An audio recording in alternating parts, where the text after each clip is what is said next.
Hi hello friends, എല്ലാവർക്കും ഉമ്മി അന്മിയിലെ പുതിയൊരു വീഡിയോയിലേക്ക് സ്വാഗതം. ഇന്നത്തെ വീഡിയോയിൽ നമ്മുടെ വീട്ടിലെ കുട്ടികളുടെയൊക്കെ പഴയ യൂണിഫോം ഒക്കെ ഉണ്ടാവുകയില്ലേ, അപ്പോൾ ആ പഴയ യൂണിഫോമും പിന്നെ നമ്മുടെ പഴയ നെയ്റ്റിയൊക്കെ വെച്ചിട്ട് നമുക്ക് അടിപൊളിയായിട്ടുള്ള ഒരു ഐറ്റം ഉണ്ടാക്കിയെടുക്കാം.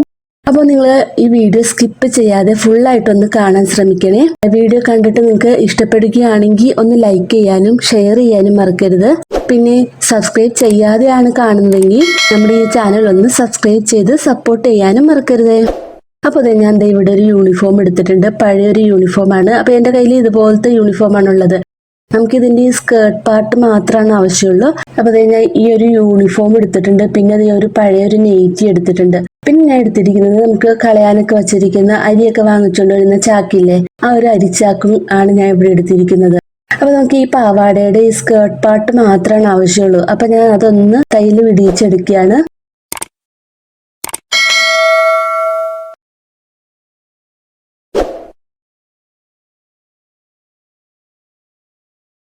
അപ്പൊ നമുക്ക് ഇതുപോലെ കിട്ടിയിട്ടുണ്ട്.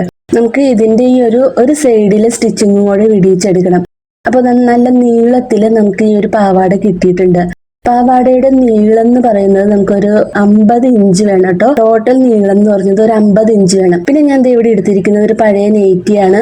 ഈ നെയ്റ്റിയിൽ കുറച്ച് പെയിന്റ് ഒക്കെ ആയിട്ടുണ്ട്. അതുകൊണ്ട് തന്നെ ഈ ഒരു നെയ്റ്റി യൂസ് ചെയ്യുന്നില്ല. ഈ ഒരു നെയ്റ്റി എടുത്തിട്ടുണ്ട്. അപ്പൊ ഞാൻ ഒന്ന് രണ്ടായിട്ടൊന്ന് മടക്കി എടുക്കുകയാണ്. അപ്പൊ നമുക്ക് ഈ നെയ്റ്റിക്ക് രണ്ടായിട്ട് ഇങ്ങനെ നീളത്തിലൊന്ന് മടക്കി വെച്ചിട്ടുണ്ട്. ഈ നെയ്റ്റിയുടെ മടക്ക് വശത്ത് നിന്ന് വീതി ഞാൻ ഒരു 12 ഇഞ്ച് അടയാളപ്പെടുത്തിയിട്ടുണ്ട്.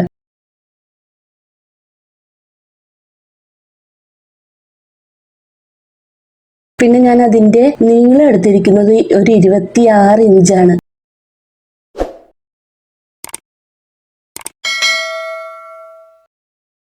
പന്ത്രണ്ട് ഇഞ്ചും 26 ഇഞ്ചും അടയാളപ്പെടുത്തിയത് ഒന്ന് കട്ട് ചെയ്തെടുക്കുകയാണ്.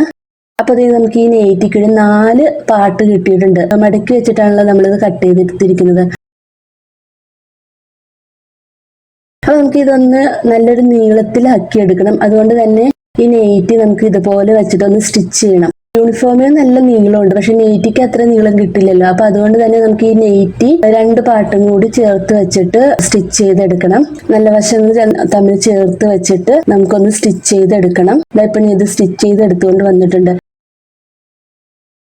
ഇനി ഞാൻ ഇവിടെ ഒരു അരിച്ചാക്ക് എടുത്തിട്ടുണ്ട്. നമ്മൾ കളയാനൊക്കെ വെച്ചിരിക്കുന്ന അരിച്ചാക്ക് തന്നെയാണ്. അപ്പൊ അതിന്റെ ഈ സൈഡ് ഞാൻ കട്ട് ചെയ്ത് കൊടുക്കുകയാണ്. 2 സൈഡും ഞാൻ ഈ അരിച്ചാക്കിന്റെ 2 സൈഡും കട്ട് ചെയ്തെടുത്തതിന് ശേഷം ഒരു നീളത്തിലുള്ള ഒരു ചാക്കായി നമുക്ക് കിട്ടിയിട്ടുണ്ട്.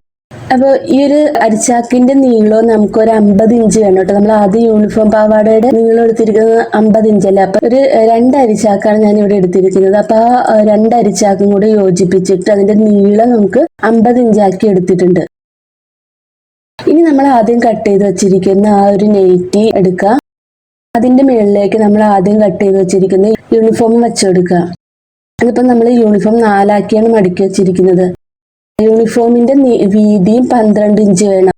നമ്മൾ നെയ്റ്റിയുടെ വീതിയും 12 ഇഞ്ച്, യൂണിഫോമിന്റെ വീതിയും 12 ഇഞ്ച്. അപ്പൊ നമ്മൾ എല്ലാ തുണികളും ഒരേപോലെ വെച്ചിട്ട് വേണം കട്ട് ചെയ്തെടുക്കുന്നതിന് വേണ്ടിയിട്ട്. ഇങ്ങനെ ഈ ഒരു അരിച്ചാക്ക് ഇതിന്റെ മുകളിലോട്ട് വെച്ചുകൊടുക്കുകയാണ്. എല്ലാത്തിന്റെയും വീതി നമുക്ക് 12 ഇഞ്ചാണ് വേണ്ടത്. നീളം വന്നിട്ട് 50 ഇഞ്ചാണ് വേണ്ടത്. നമ്മൾ നെയ്റ്റി തുണിയിൽ 26 ഇഞ്ച് എടുത്ത് നമ്മൾ തയ്യൽ തുമ്പൊക്കെ പോകുന്നതിന് വേണ്ടിയിട്ടാണ്. ഇനി എന്താ ചെയ്യുന്നതെന്ന് വെച്ചിട്ടുണ്ടെങ്കിൽ ഒരു യൂണിഫോം പാവാട ഇങ്ങനെ നിർത്തിയിട്ടതിന് ശേഷം അരിച്ചാക്ക് നമുക്ക് അതിന്റെ മുകളിൽ വെച്ചുകൊടുക്കാം. ചീത്തവശത്ത് വെച്ചാണ് ഞാൻ തയ്ച്ചെടുക്കുന്നത്. ഈ അരിച്ചാക്കും ഈ യൂണിഫോമും കൂടി 4 സൈഡും സ്റ്റിച്ച് ചെയ്തെടുക്കണം.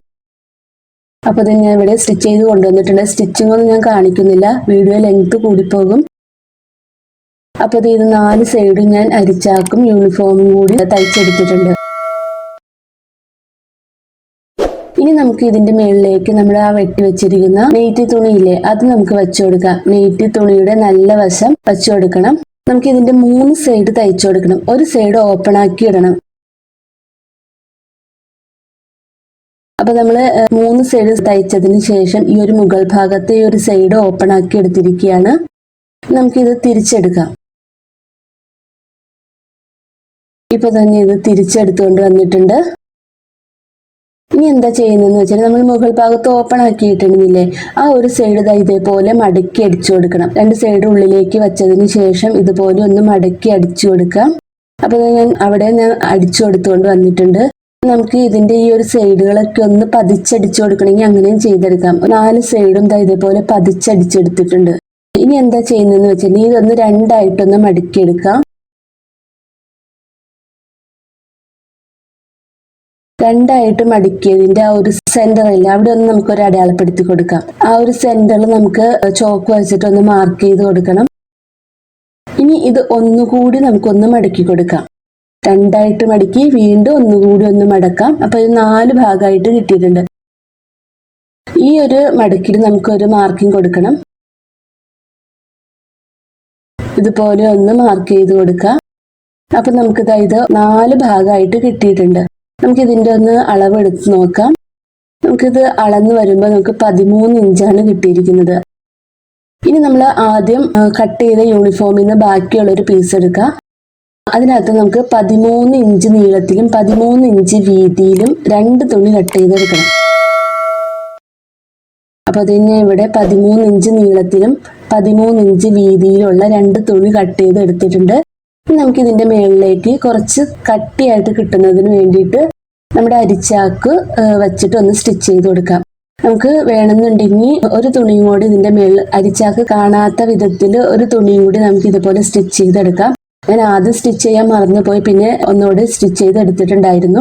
അപ്പൊ ഇത് ഞാൻ 13 ഇഞ്ച് അടയാളപ്പെടുത്തി എന്തിനാന്ന് വെച്ചിട്ടുണ്ടെങ്കിൽ നമ്മളിപ്പോ ഈ സ്റ്റിച്ച് ചെയ്ത് എടുത്തുകൊണ്ട് വന്ന തുണിയില്ലേ, അത് നമുക്ക് നമ്മുടെ ആദ്യത്തെ യൂണിഫോമും ചാക്കും ഒക്കെ സ്റ്റിച്ച് ചെയ്ത് വെച്ചിരിക്കുന്നതിന്റെ ആ ഒരു മുകൾ ഭാഗത്ത് ഈ ഒരു സൈഡിൽ വെച്ചിട്ട് നമുക്കിങ്ങനെ സ്റ്റിച്ച് ചെയ്ത് എടുക്കണം.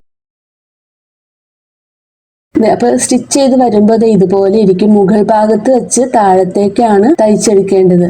നമ്മൾ ചോക്ക് വെച്ച് എഴുതിയതും അടയാളപ്പെടുത്തിയതൊക്കെ ആയതുകൊണ്ട് തന്നെ ഈ ഒരു യൂണിഫോമിന് ഫുള്ള് ചോക്കിന്റെ പൊടിയായിട്ടുണ്ട്. അപ്പൊ ഞാൻ 2 സൈഡിലും തയ്ച്ചെടുത്തിട്ടുണ്ടായിരുന്നു. ഇനി നമുക്ക് എന്താ വേണ്ടതെന്ന് വെച്ചിട്ടുണ്ടെങ്കിൽ ഈ ഒരു തുണിയുടെ ഇവിടെ നിന്ന് താഴത്തേക്ക് ഒന്ന് ഇതുപോലെ ഒന്ന് തയ്ച്ചെടുക്കണം. നമ്മൾ ഒരു 13 ഇഞ്ച് അടയാളപ്പെടുത്തിയിട്ടുണ്ടായിരുന്നില്ലേ, ആ ഒരു സൈഡിലേക്ക് നമുക്ക് തയ്ച്ചെടുക്കാം. അപ്പൊ നിങ്ങൾക്ക് ഏകദേശം മനസ്സിലായിട്ടുണ്ടാവും ഞാൻ എന്താണ് സ്റ്റിച്ച് ചെയ്യാൻ പോകുന്നതെന്ന്. അപ്പൊ ഞാൻ അവിടെയും ഇതുപോലെ 2 സൈഡും ഇങ്ങനെ തയ്ച്ചെടുത്തിട്ടുണ്ട്. ഇനി നമുക്ക് ആ ഒരു സൈഡ് പിടിച്ചിട്ട് അടുത്ത 13 ഇഞ്ചിലേക്ക് ഒന്നുകൂടെ സ്റ്റിച്ച് ചെയ്ത് കൊണ്ടുവരാം. അപ്പൊ ഞാൻ എല്ലാ സൈഡും ഇതേപോലെ സ്റ്റിച്ച് ചെയ്ത് എടുത്തിട്ടുണ്ട്. നമുക്ക് ഇതൊരു സ്റ്റോറേജ് ബാഗ് ആയിട്ടാണ് കിട്ടിയിരിക്കുന്നത്. ഞാൻ ആദ്യം പറഞ്ഞില്ലേ, ഞാൻ ആ 13 ഇഞ്ച് അടയാളപ്പെടുത്തിയതിന്റെ ഉള്ളിൽ തുണി വെച്ച് തയ്ക്കാൻ മറന്നു പോയിരുന്നു. പിന്നെ ഞാൻ രണ്ടാമതൊന്ന് തയ്ച്ചെടുത്തതാണ്. അപ്പൊ നമുക്ക് ചാക്ക് കാണുകയില്ല. ഇനി നമുക്ക് തിരിച്ചിട്ട് കൊടുക്കാം. നിങ്ങൾക്ക് വേണമെന്നുണ്ടെങ്കിൽ ഡിസൈനുള്ള തുണി പുറത്ത് വരത്തക്ക രീതിയിലും തയ്ച്ചെടുക്കാം. ഞാനിപ്പോ യൂണിഫോമിന്റെ ആ ഒരു തുണി പുറത്തേക്ക് വരുന്ന രീതിയിലാണ് തയ്ച്ചെടുത്തിരിക്കുന്നത്. അപ്പോൾ നമ്മുടെ ബാഗ് ഇവിടെ റെഡി ആയിട്ടുണ്ട്. ഇനി നമുക്ക് ഇതിനകത്ത് വലിയ സിബ് വേണമെങ്കിൽ വെച്ച് പിടിപ്പിക്കാം. സിബ് വയ്ക്കുന്നതായിരിക്കും നല്ലത്. എൻ്റെ കയ്യിൽ സിബ് ഇല്ലാത്തത് കൊണ്ട് ഞാൻ സിബ് വെച്ചിട്ടില്ല. നമുക്ക് അതിന് പകരമായിട്ട് ഞാനിവിടെ കുറച്ച് വള്ളിയാണ് വെച്ച് പിടിപ്പിക്കാൻ പോകുന്നത്. അതിന് വേണ്ടിയിട്ട് ഞാൻ നമ്മുടെ യൂണിഫോമിന്റെ തന്നെ ബാലൻസ് ഉള്ള തുണി വെട്ടിയെടുത്തതിന് ശേഷം വള്ളി പോലെ തയ്ച്ചെടുത്തിട്ടുണ്ട്. ഇനി നമുക്ക് ഇതിന്റെ എല്ലാ സൈഡുകളിലൊക്കെ ഈ വള്ളി വെച്ച് പിടിപ്പിക്കാം. ഈ ഒരു സ്റ്റോറേജ് ബാഗ് നമുക്ക് വളരെയധികം യൂസ്ഫുൾ ആണ്. നമ്മുടെ വീട്ടിൽ ഉള്ള തുണികളൊക്കെ മടക്കി വെക്കാൻ വേണ്ടിയിട്ട് നമുക്കിപ്പോൾ എത്ര മടക്കി വെച്ചാലും ഒതുങ്ങിയിരിക്കാത്ത ടൈപ്പിലുള്ള തുണികളൊക്കെ ഉണ്ടെങ്കിൽ അതൊക്കെ വെച്ച് കൊടുക്കാം. അപ്പൊ ഞാൻ കുറച്ച് ബെഡ്ഷീറ്റ്, സെറ്റിയുടെ കവറ്, പുതപ്പ്, അങ്ങനത്തെ സംഭവങ്ങളൊക്കെയാണ് വെച്ചു കൊടുക്കുന്നത്. നമുക്ക് ഒരുപാട് തുണികൾ ഇതിനകത്ത് വെച്ചു കൊടുക്കാൻ പറ്റും. ഇപ്പോൾ നമ്മൾ സിബ് വെച്ചു കൊടുക്കുന്നതായിരിക്കും നല്ലത്. വള്ളിയാവുമ്പോൾ അത്ര പെർഫെക്റ്റ് ആയിട്ട് ഉണ്ടാവുകയില്ല.